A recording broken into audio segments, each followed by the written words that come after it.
લોકોની લાંબા સમયની માંગ બાદ પશ્ચિમ રેલવે દ્વારા અમદાવાદ ભુજ વચ્ચે 16 સપ્ટેમ્બરથી નમો ભારત રેપિડ રેલ શરૂ કરવામાં આવી હતી।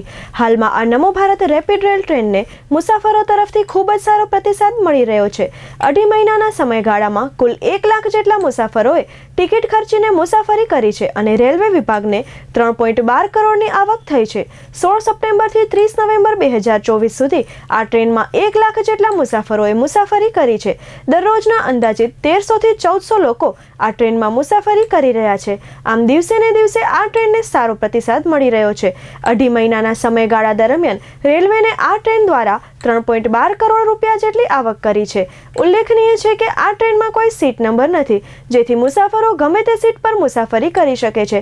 ત્યારે સીટને લઈને મુસાફરોમાં અનેક વખત ઝઘડા થતા હોય છે, જેના વિડીયો પણ સામે આવતા હોય છે। આ ટ્રેનમાં કોઈ આરપીએફ પણ તૈનાત નથી।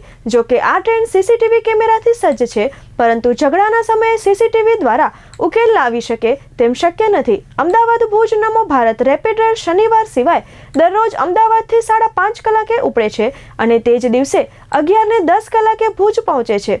ભુજ અમદાવાદ નમો ભારત રેપિડ રેલ રવિવાર સિવાય દરરોજ 5:05 કલાકે ભુજથી ઉપડે છે અને તે જ દિવસે 10:50 કલાકે અમદાવાદ પહોંચે છે। નમો ભારત રેપિડ રેલ ભુજથી અમદાવાદ અને અમદાવાદથી ભુજ મુસાફરી દરમિયાન સાબરમતી, ચાંદલોડિયા, વિરમગામ, ધાંગધ્રા, હળવદ, સામખિયાળી, ભચાઉ, ગાંધીધામ અને અંજાર સ્ટેશન પર ઊભી રહે છે।